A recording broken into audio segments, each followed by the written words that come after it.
Guys, I want to talk to you a little bit about my danger box. And more importantly, the two items that are right in front of us. So my danger box is a box that contains nature artifacts from nature, of course, that could potentially put us in trouble. And I don't mean illegal items, I mean items that could potentially hurt us if they were alive or in the state that they are in right now. Today, we're going to be looking at the quills of two different porcupine species. I have the quill of a North American porcupine and a quill of a crested porcupine.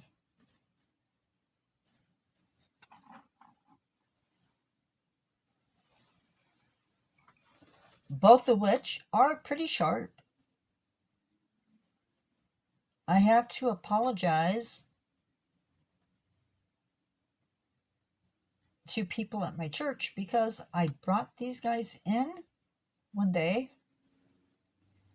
while my dad was off doing his thing at church and forgot my crested porcupine quills.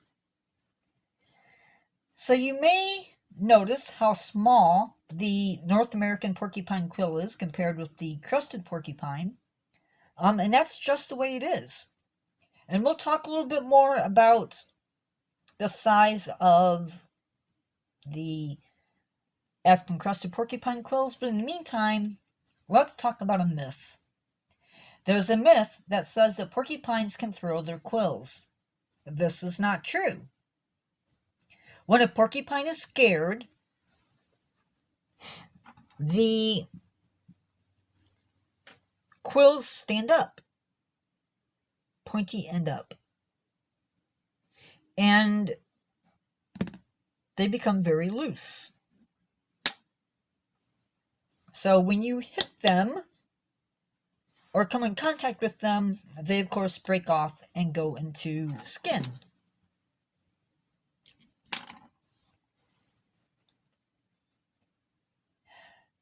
They have to, like I said, make contact with you in order to be an issue. The North American porcupine has has 30,000 quills on them, and I believe the crested porcupine has the same amount. The difference is the size.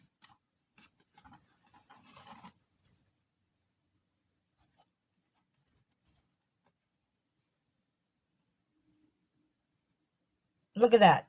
And that's not even the whole quill. So, very sharp. Very big. With the North American porcupine, you're going to get a bunch of smaller quills in you. With the crested, you're going to get some bigger ones that are going to be painful. Not that the North American porcupine quills aren't painful, but yeah.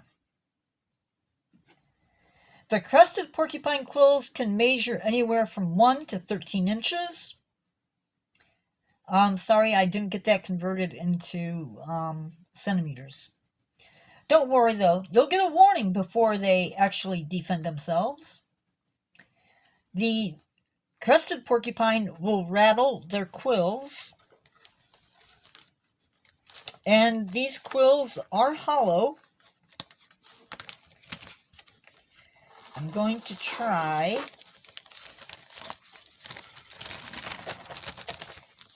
to give you an idea of what that might sound like.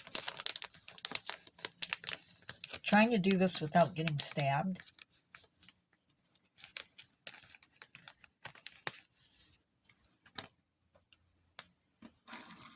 I have 5 of these, actually 6 of them.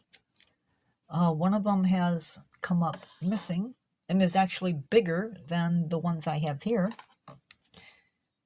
Ooh, I almost thought I got stabbed. So, these are what they look like.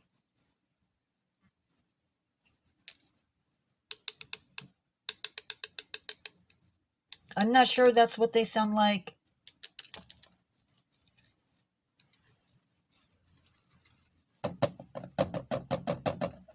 But yeah, that gives you an idea, maybe.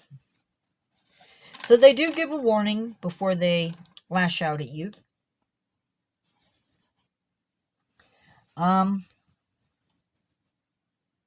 The animals will rattle their quills, and if you don't heed that warning, they will charge at you. But the crested porcupine does it differently. They will actually charge you backwards with the intent to impale you on their quills. And if you've ever seen a crested porcupine, it is not something you want to deal with.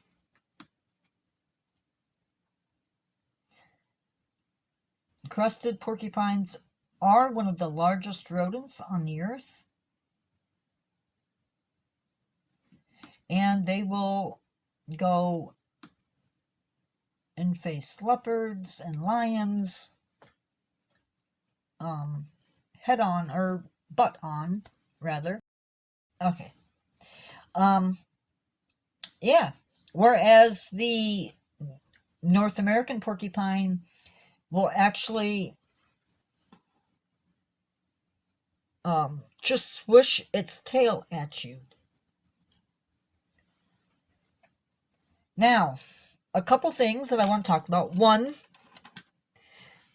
there are no porcupines with poisonous with poison on them.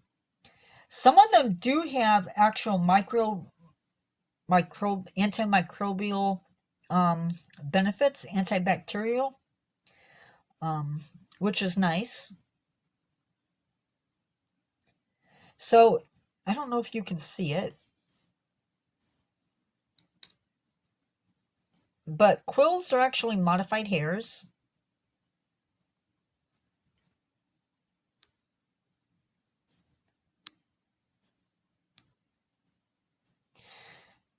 And if you look, you might be able to see some of the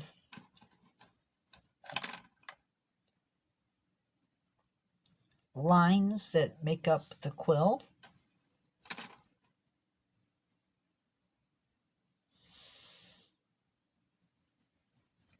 If you're wondering, yes, those are very sharp. I have no doubt that they couldn't pass through human flesh. So I'm going to zoom that out. This is my hand, and that is the quill. This is the business end. This is the end that would be attached. They do lose these periodically.